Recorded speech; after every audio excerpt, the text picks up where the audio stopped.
¿Cómo les va? Les saludo afectuosamente nuevamente en este episodio más de Como los Grandes y para que yo les pueda platicarles lo que se refieren a los ídolos del boxeo mexicano, por lo menos hasta la fecha, ¿eh?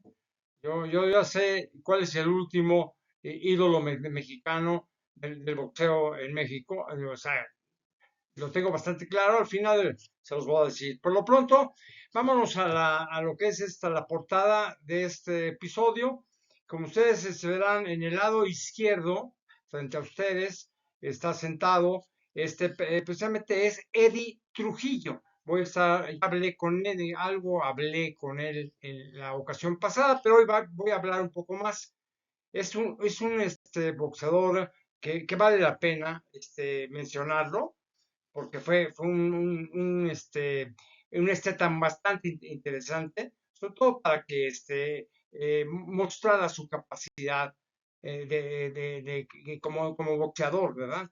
Básicamente, Eddie Trujillo. Y luego en el centro está igualmente Juan Zurita, así un poco, cuando era campeón nacional pluma, como yo digo ahí, en los años 30, bueno, de Guadalajara, Juan Zurita, que también voy a seguir hablando de él. Y en el lado derecho están ustedes Alfredo Gaona, también un muy interesante boxeador pues quisiera mencionar a tantos boxeadores de esa época, que eran muy buenos, ¿eh?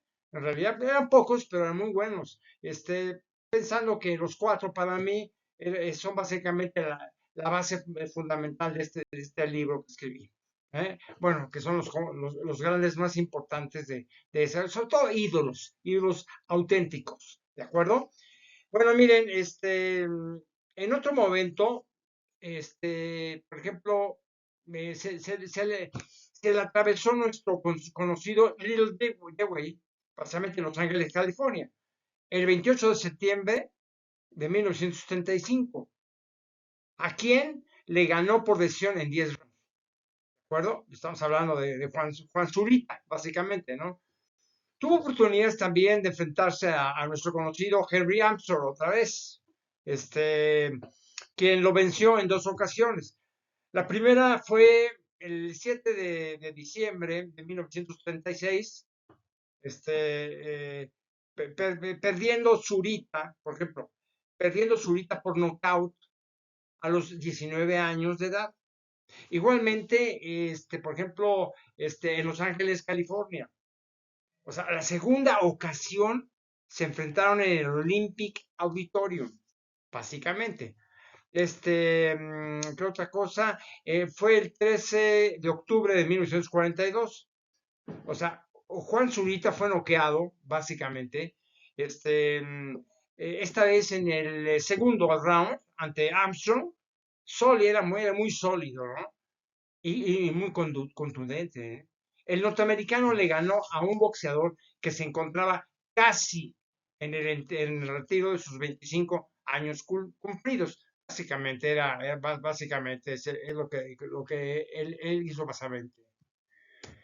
Sí, les digo que pues el norteamericano le ganó a un boxeador que se encontraba casi en el retiro, ¿no? A sus 25 años cumplidos, ya en un momento dado que era ya, digamos, ya bastante golpeado en ese entonces, ¿verdad?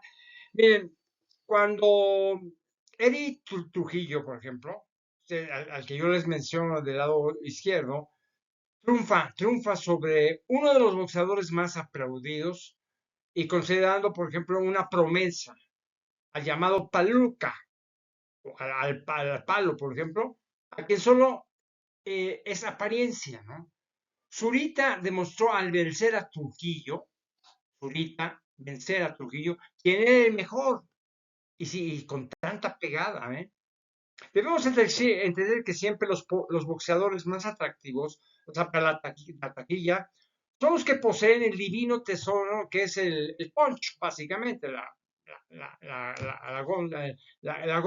un golpeo muy especial que tienen algunos boxeadores, o puñetazo letal, vamos a decirlo así.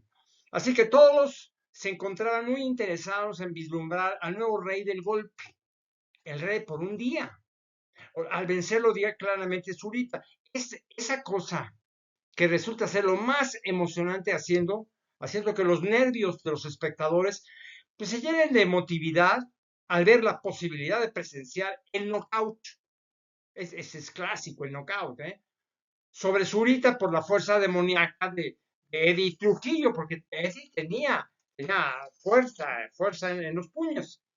Es que miren, en esa época, ganarle a Juan Zurita, o sea, Jesús Nájera o Chicho Cisneros, inclusive Alfredo Gaona, que ya les mencioné, resultaba una empresa de titanes. ¿Por qué? Por los efectivos que eran. A todo esto, los aficionados acostumbrados, por ejemplo, a presenciar la grandeza de, no sé, de Kid Azteca, de un Rodolfo Casanova, o tener como referencia a Alberto Arismendi, es como trataban de entender la jerarquía de Juan Zurita. Miren, esto sucedía cuando se encontraba vacante el Campeonato Nacional de Peso Pluma. La Comisión de Box del Distrito Federal había ordenado una eliminatoria para cubrir la vacante de dicho cetro. Y habían pensado, no sé, en boxeadores como el propio Zurita, Joe Conde, otro, Panchito Villa, y también Tiburcio de la Rosa. O sea, considerados como los que tenían el derecho de aspirar a conquistarlo, ¿no? Totalmente. Otra cosa, por ejemplo, aunque no todos quedaron satisfechos, o sea, con los elegidos de el tío Torres, el entrenador tío Torres, y como les digo, era manager de Zurita, comentaba su molestia en el gimnasio de los baños del viejo Cordán, ¿de acuerdo? Esto sucedía cuando Juan se preparaba en ese histórico lugar. ¿Para qué? Para enfrentarse al chino sonorense Tony Marr, al clasificarlo como primer ligero de la República no sé, en diciembre de 1968, a quien por cierto venció en la Arena México, por supuesto, por decisión. Ok. En ese entonces, Juan Zurita tenía oficialmente el Campeonato Nacional de Peso Ligero, cuando venció a Joe Conde. Sin embargo, extraoficialmente, era considerado, no sé, dueño también del título de los pesos plumas. O sea, el tío Torres decía, eso mencionaba el tío Torres, ¿no? Yo tengo la firme convicción de que Juan es el peleador mexicano con más méritos para ser considerado como el campeón nacional de pesos plumas, por todas sus cualidades que tuvo. Por ejemplo, alguien les preguntó, por ejemplo, qué opinaba la comisión de box, por ejemplo, ¿no? Entonces la comisión dijo, me he puesto a pensar un poco, dijo el manager, ¿no? Dijo el manager, esa orden de la comisión de que la eliminatoria sea entre Conde, Tiburcio, Panchito Villa y Zurita, Juan Zurita, y lo ha tomado exclusivamente como una cosa no sé, de formulario, básicamente, ¿no? Es que vamos a imaginarnos cuando tienen una plática algunos de ellos y para tratar de saber qué opinan ellos, ¿no? Por ejemplo, alguien le preguntaron, ¿usted cree que la comisión tiene un criterio equivocado? O sea, no les agradaría que Zurita saliera del grupo elegido por ellos. Así preguntaban, ¿eh? Entonces, y decían algunos, no es que yo, Juan, nos neguemos o participar en esa eliminatoria. Sabemos perfectamente que la ganaremos. Entonces alguien le preguntó al tío, ¿está seguro, está tío de todo esto? Entonces el tío, pues, el entrenador, dijo, como te dijo, ganaremos al final de cuentas y sin muchos trabajos. O sea, estamos dispuestos básicamente a aceptar cualquier pleito de esa eliminatoria. Estaba muy seguro, ¿eh? Entonces alguien le dijo, oye, ¿está muy seguro, tío? Entonces, el tío contestó, por favor, joven, a Panchillo Villa, Juan le ha ganado 2 veces y por un margen amplísimo. Por favor, imagínense nada más no sé, la respuesta de cada uno de ellos, ¿no? O sea, se hacían preguntas y todo, ¿no? Por ejemplo, el tío también le preguntaba, que le digo, no, pues sí, está bien, yo pregunto, pero no se me enoje. Entonces alguien contestó, no, si no me enojo, el regiomontano le ha ganado Zurita más fácilmente que al propio conde. Y eso ya es decir algo, ¿no? Entonces alguien le dice, ¿en dónde le ganó tío? Le preguntaron, ¿no? ¿En dónde les ganó tío? Dice, los 2 triunfos han sido en Monterrey, que es en donde más trabajo cuesta vencerlo. Porque ahí la gente es muy entusiasta. Se entrega, por ejemplo, a los suyos. Ahí es un ídolo y está en un gallinero, ¿no? O alguien le dijo también, ¿eso quiere decir que Juan lo dominó en su casa? Le preguntaron. Entonces dice, pues la última vez Zurita le ganó 8 de 10 rounds que pelearon.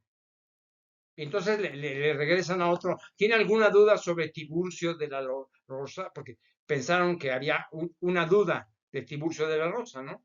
Entonces le contestan, ¿y con Tiburcio? Usted comprende que estamos dispuestos a pelear con él. O sea, en cualquier momento, con la seguridad de que será derrotado. O sea, Juan tiene demasiada experiencia. ¿Para qué? Para el ex campeón gallo de la República. Esa es la respuesta más clara, ¿no? Luego le preguntan otra vez, ¿eso quiere decir que no existe alguien que pueda vencer a Zurita? O sea, a Juan Zurita, en todo el territorio nacional. Entonces, alguien le contestó, mire, por lo menos los que le han puesto como contrarios, no. En esa eliminatoria no hay uno solo el cual podamos considerar como el verdadero peligro. Esa es una contestación que le hacía, ¿no? Entonces, también le contestaron así, podemos asegurar entonces, tío, que ese porque el tío era el que contestaba, ¿no?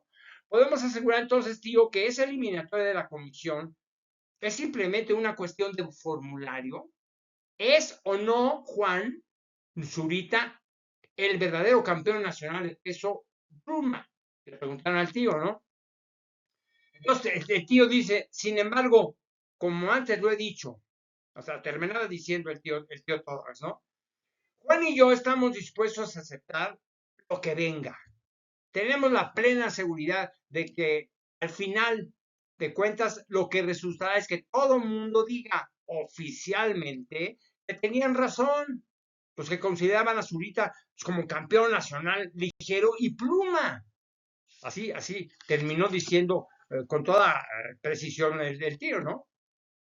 Mire, a Tony Marr, por ejemplo, le tocó el turno de enfrentarse a Juan en una serie de 5 encuentros desde finales de 1938. Su primer contienda fue el 3 de diciembre, cuando pierde frente a Zurita por decisión. O sea, tenía solamente 4 peleas ganadas y una perdida. Entonces se enfrentó al de Jalisco en la Arena México, ya no en Guadalajara, sino en la Arena México. Existía quien, por ejemplo, se embelezaba en la forma de pelear de Tony Marr. O sea, trataban de encontrar, no sé, al nuevo Casanova o alguien que se le pareciera, ¿no? Decían que reunía, por ejemplo, las cualidades necesarias para ser campeón. Tony Marr, quien nació, por ejemplo, en el Valle del Río Yaqui, en Ciudad Obregón, Sonora, por supuesto, lo veían, pasa de ganador. Aseguraban esto cuando lo veían enfrentarse a la sensación de Tijuana, José Gallardo. Ya les los comenté, José Gallardo de Tijuana, también cuando se peleó con Joel Conde, o con el mismo Chango Casanova, a quien había noqueado en el tercer episodio de esa fatídica pelea. Que pasaran ya 2 meses de celebrarla, ¿no? Yo creo. Sobre todo entendiendo que, que en agosto de ese año, el mismo Casanova había noqueado a Juan Zurita. Por ello, la lógica de los aficionados, no, pues ya, si noqueó y el otro, pues lógico que va a ganar. Y todos esos acontecimientos le hacían ver a Tony Marr con grandes oportunidades. Si es que le hacemos, por ejemplo, a la lógica de esto, que tiene tres proposiciones, ¿de acuerdo? Miren, si Tony Marr le ganó a Casanova y Casanova le ganó a Zurita, por lo tanto, Tony Marr le ganará a Zurita. Ese es el sino ejemplo. Está bien en cuanto a un razonamiento lógico, de acuerdo. Pero en el boxeo existen condiciones que son impredecibles, definitivamente. O sea, no sabemos si Casanova, cuando se enfrentó a Tony Marr, no sé, había subido crudo y sin condición, o también con copas encima, ya no sabemos. Vaya usted a saber, de todas formas, se enfrentó a la realidad llamada Juan Zurita, como ya lo mencioné. El chino sonorense perdió la pelea, pero no la esperanza, así que 5 meses después lo retó por el Campeonato Nacional de Peso Ligero. O sea, fue el 1 de mayo de 1939 en la Ciudad de México, perdiendo por puntos en qué, en 12 episodios. Esa es la realidad y no nos vamos a entender y a pretender otra cosa, ¿no? Miren, 2 meses después, Tony Marr, el chico de Hermosillo, Sonora, recordaba seguramente el fragor de sus triunfos sobre Conde, por ejemplo, ¿no? Gallardo y Casanova, ¿eh? Porque pues, él se sentía muy orgulloso de esos triunfos. Pues nada menos, ¿no? Sin embargo, no se daba por vencido en esa insistente necesidad de ganar, porque por algo lo impulsaba a creer que era el más grande. Retornó nuevamente a Zurita por el campeonato nacional y evitó que se desarrollara en la Arena México, o sea, el 1 de julio de ese año. Entonces se repite la historia, básicamente, y Juan Zurita triunfa fíjese, y Juan Zurita al final de todo triunfa por puntos en 12 asaltos. Miren, después de perder Juan con Carlos Malacara, por así, porque también se perdía Juan Zurita, ¿no? Después de perder Juan con Carlos Malacara, esta dio la sorpresa al ganarle por puntos en 10 rounds. Resultaba, por ejemplo, un tropiezo para Zurita, ya que posiblemente se confió porque Malacara solo tenía 2 peleas ganadas y se encontraba invicto. O sea, de todas formas, era un principiante básicamente, a la categoría de Zurita. Era lo lógico, ¿no? En la siguiente pelea se enfrentó a Tiburcio de la Rosa, en la famosa eliminatoria que ya mencioné, y a quien lo noqueó en el séptimo asalto. O sea, con un Tiburcio que tenía solamente 2 peleas realizadas y las 2 perdidas, por lo que no es comprensible que el haberlo condicionado en una eliminatoria por el campeonato nacional, acto que había sido compadre del comisionado, no sé, por la recomendación especial de aquellas que se dan entre las gentes de poder. Así yo lo entiendo. Al ser Zurita campeón nacional ligero y virtualmente pluma, a Tony Marr se le metió la idea de enfrentar nuevamente a su verdugo, aunque no fuese por el título. Necesitaba ganarle al tapatío por orgullo o por vergüenza, si ustedes quieren, ¿no? Así que solamente con un mes de diferencia, básicamente, y en un lugar de Nogales, Sonora, México, se realizaron 2 peleas, las que ganó por puntos Juan de Zurita, nada menos. O sea, no cabe duda de que cuando hay negocio, hasta los tuertos ven doble. Juan Zurita sumó 7 victorias en 1939, buscando la revancha con Carlos Malacara. Decía Carlos Malacara, ¿no?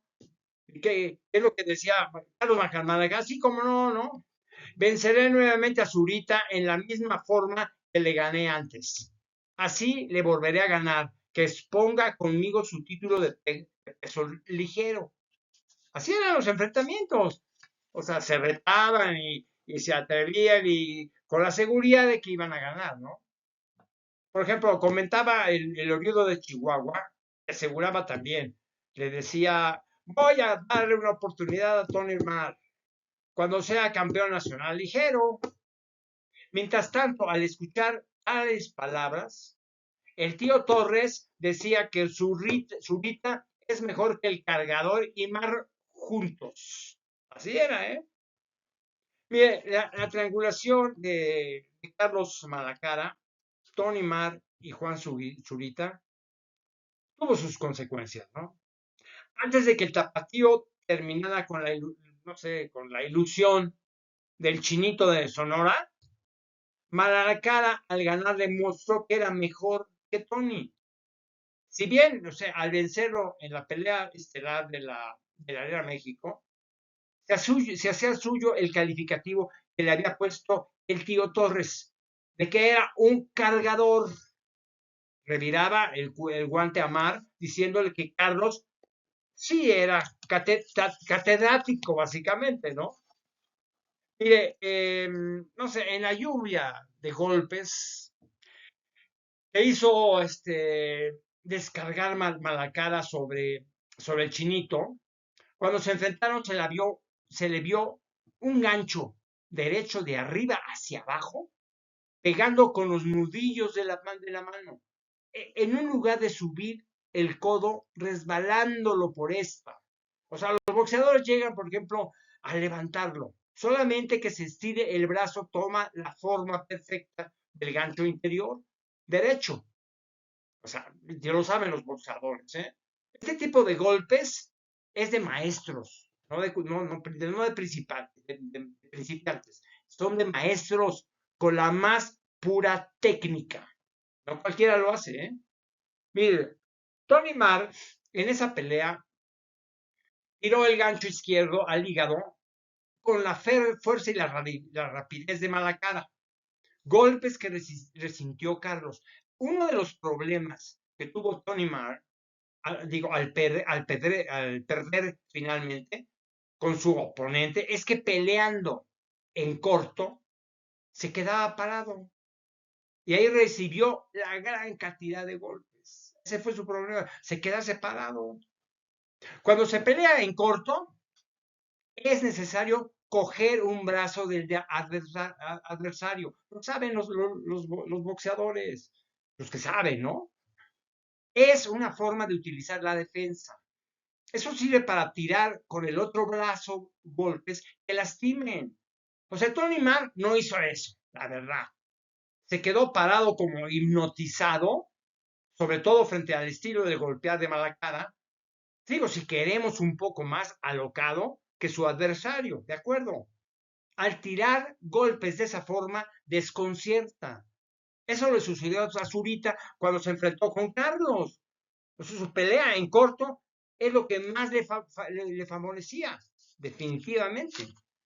Y lo entendió así bastante bien. Miren, podemos llegar a la conclusión desde el momento en que Zurita le gana a Carlos Malacara por decisión técnica en 4 asaltos, el 13 de agosto de 1979, que no sé, es más importante al final de todo la técnica, básicamente. La inteligencia y la capacidad de saber ganar, no sé, en un momento. Eso le sucedió a Juan Zurita, porque tanto Malacara como Tony Marr forman parte de una historia que rodeó en su mejor época a contrincantes que le dieron vida a su carrera y a sus victorias sobre todo. Además de la admiración de los aficionados y las buenas críticas de los conocedores que sabían que Zurita era un boxeador de oro puro. No lo entendieron. Algunos sí, pero muchos no. Mire, el 2 de septiembre, Juan Zurita se encuentra, por ejemplo, en su camino a un joven que pertenecía al establo de Luis Morales, compañero de Kira Azteca y por supuesto Rodolfo Casanova. Le decían el rielero. ¿Se llama quién? Rodolfo Ramírez.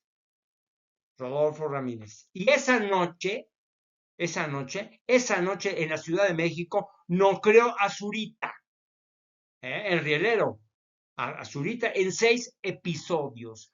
Cuando Rodolfo apenas contaba solamente con una pelea ganada y 2 perdidas. Lo que mostraba era no sé, el surgimiento de una nueva estrella del equipo de boxeadores de lujo del manager Luis Morales. ¿De acuerdo? Juan Zurita tardó en recuperarse de esa dura caída ante un joven boxeador, pero con fuerte pegada para enfrentarse nuevamente al tapatío.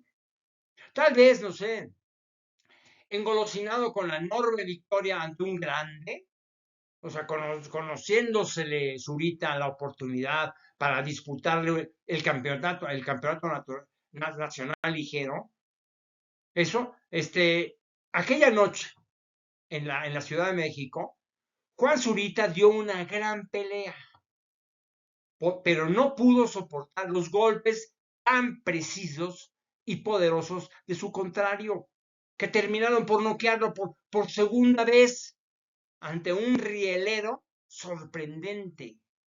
Esto sucedió en el último round de una pelea pactada a 12. Era el verdadero surgimiento de otro enorme boxeador. Un enorme boxeador. Miren, lastimado el orgullo del tapatío Zurita y no acostumbrado a verse derrotado, básicamente, de esa forma, en 2 ocasiones seguidas. Y con el mismo boxeador, logró 4 triunfos continuos. Tal vez, no sé, un poco como preparación para enfrentarse por tercera ocasión ante Rodolfo Ramírez, el rielero. Rodolfo Ramírez, el rielero. Aunque no por la revancha campeonil del peso ligero, ¿eh? No, hay que recordar muy bien el nombre de Rodolfo Ramírez en este momento, por favor. Juan Zurita sabía prepararse a conciencia y en esta ocasión estudió muy bien al rielero. Le decían el rielero. Fabuloso boxeador, ¿eh? Digo, yo admiro mucho a muchos, pero lo que yo sé del rielero, porque yo creo que yo nacía, todavía no nacía yo, pero me emociona mucho la manera como peleaba el rielero, ¿no? Para no verse sorprendido de nuevo, porque más que lo intentó, no pudo Zurita vencerlo. En esa pelea, por ejemplo, de 12 rounds, en octubre de 1940, sobre todo de la Ciudad de México, era claro. Rodolfo Ramírez, el rielero, se convertía en una estrella luminosa. ¿A qué? Pues al ganarle por decisión a 10 rounds a Zurita, a Juan Zurita. Rodolfo Ramírez le ganó a Juan Zurita en 10 rounds. Después de esa pelea tan equilibrada, o sea, tanto el tío Torres como todo su equipo, por supuesto, y el mismo Zurita, entendieron que existieron errores imperdonables en la contienda. Así que, por ejemplo, a pesar de haber perdido, concretaron un nuevo encuentro con Rodolfo Ramírez. Rodolfo Ramírez, lo repito otra vez, para este cotejo, solo después de 14 días. Había pasado de esa derrota, ¿no? Muy corto, ¿no? Hasta ahora se llevaría a cabo en la Arena Nacional. El encuentro sería para disputar el Campeonato Nacional de Peso Ligero, que le arrebatara Rodolfo el año anterior. básicamente, ¿no? Zurita, por ejemplo, no podía aceptar que dos boxeadores con el nombre, básicamente, ¿eh? Con el nombre de Rodolfo del mismo establo, ¿ok? Lo dejaran en ridículo. O sea, la noche del 26 de octubre de 1940. Es lo que pensaba Zurita. O sea, sobre todo ante un lleno absoluto, ¿eh? Se desarrolló una pelea inteligente por ambas partes, sin esperar demasiado, sobre todo Zurita, considerando el poder de puños del rielero, la contienda que se prolongó hasta 12 rounds. Y finalmente Rodolfo retuvo el centro, demostrando nuevamente que había llegado para quedarse ante uno de los mosqueteros de la época de oro del boxeo mexicano, que era Zurita. Por eso tiene un enorme valor lo que hizo Rodolfo Ramírez ante Zurita. En ese momento crucial del naciente mundo del boxeo en el país. Miren, a partir de ese momento, Zurita aceptó que no podía ganarle de ninguna forma al rielero, a un boxeador de su calidad. Entonces, la estrategia del tío Torres era cambiar el plan de su programa de peleas para no perjudicar más la historia y el récord de su pupilo, básicamente, ¿no? Excepto por un par de encuentros en donde pierde una por lesión con Memo Llanes también, en la Ciudad de México, a 10 episodios, recibiendo, por ejemplo, un sorpresivo knockout en el primer round, también en la Ciudad de México, el 26 de abril de 1941, ¿de acuerdo? En contra de Raúl de la Torre, que seguramente lo agarró pensando en sus derrotas en contra del rielero, básicamente. No faltaba otra cosa, ¿no? ¿Cómo podía suceder esto a un grande como Zurita? Miren, a partir de ese instante, tuvo una serie de victorias seguidas. 18 sobre todo en el extranjero. Por ejemplo, en Cuba, en los Estados Unidos. Seguramente la justificación del tío Torres iba encaminada para enfrentar a Zurita en contra de Henry Armstrong, básicamente. El torbellino, así le decían, el torbellino negro, ¿no? La diferencia entre Armstrong que enfrentó a Casanova, al que enfrentaría, por ejemplo, a Tapatío, era enorme, muy enorme, ¿no? Ya que Henry estaba consolidado cuando había logrado ya ser campeón del mundo, en dos divisiones al mismo tiempo. Así era tremendamente el Armstrong, ¿no? Jerry Welter. Dejando atrás a Baby Arismendi y a Kid Azteca, básicamente, que ya no figuraba a nivel mundial. Miren, con 118 peleas ganadas y solo 15 perdidas de Henry Armstrong, Juan Zurita se enfrenta a un duro contrincante en el Olympic Auditorium el 13 de octubre de 1942. O sea, cuando el tapatío cumple 25 años. Pocas veces se le podía ver, no sé, en la lona, no sé, a Zurita. De todas formas, el norteamericano,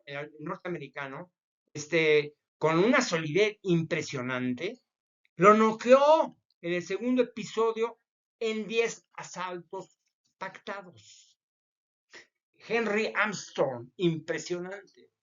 Este fue un revés que aceptó Juan Zurita, tranquilamente, entendiendo las diferencias y el poder del torbellino negro. ¿Por qué? Porque sabía que sus planes de boxear en los Estados Unidos podían darle algunos dividendos y encontrarse ante los ojos de quienes deciden o eligen a los mejores del mundo cuando aceptan este tipo de retos a nivel superior. Bien, después de la derrota en contra de Astro, Zurita ganó, por ejemplo, las 15 peleas siguientes. Era grande. Juan Zurita, yo ya siempre he dicho, Juan Zurita era grande. Excepto aquella aquella que perdió por decisión dividida con Slugger White, un 15 de junio, básicamente, de 1943. Aseguró unas 5 ocasiones para pelear en el suelo mexicano.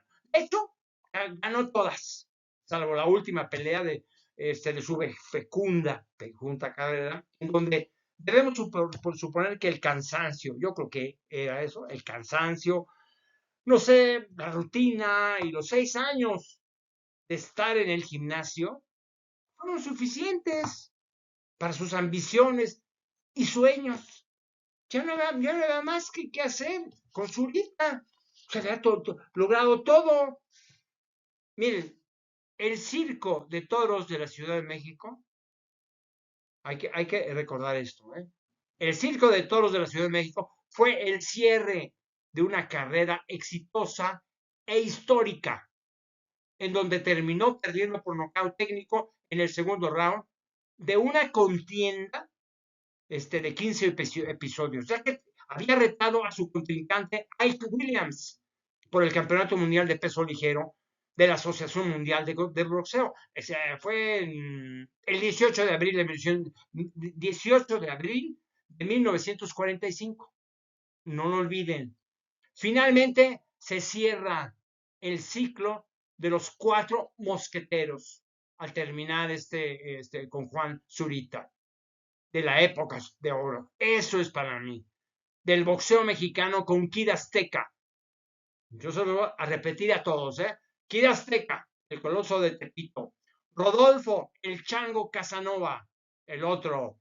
Luego Alberto Baby Arismendi.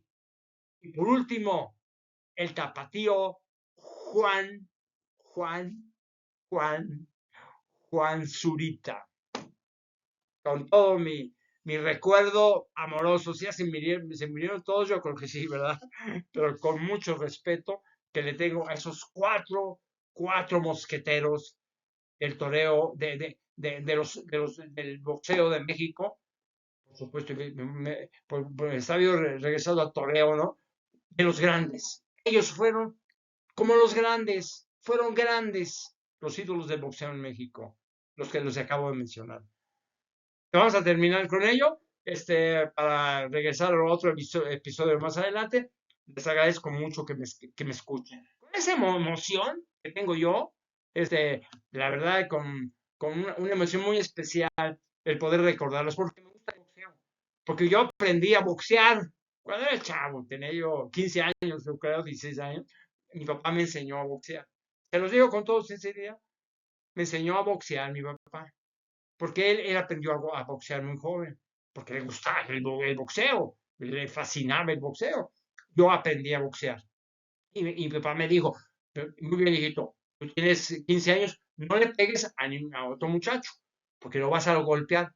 Pero ¿por qué, papá? No, yo sé por qué, decía mi papá, porque lo que importa, un golpe bien colocado en la quijada de un ser humano. Y era un jovencito, yo estaba aquí en secundaria, imagínense, en secundaria estaba yo. Bueno, perdónenme que yo les haga partícipe de estas emociones personales. ¿Eh? Nos vemos en la próxima. Que se cuiden mucho.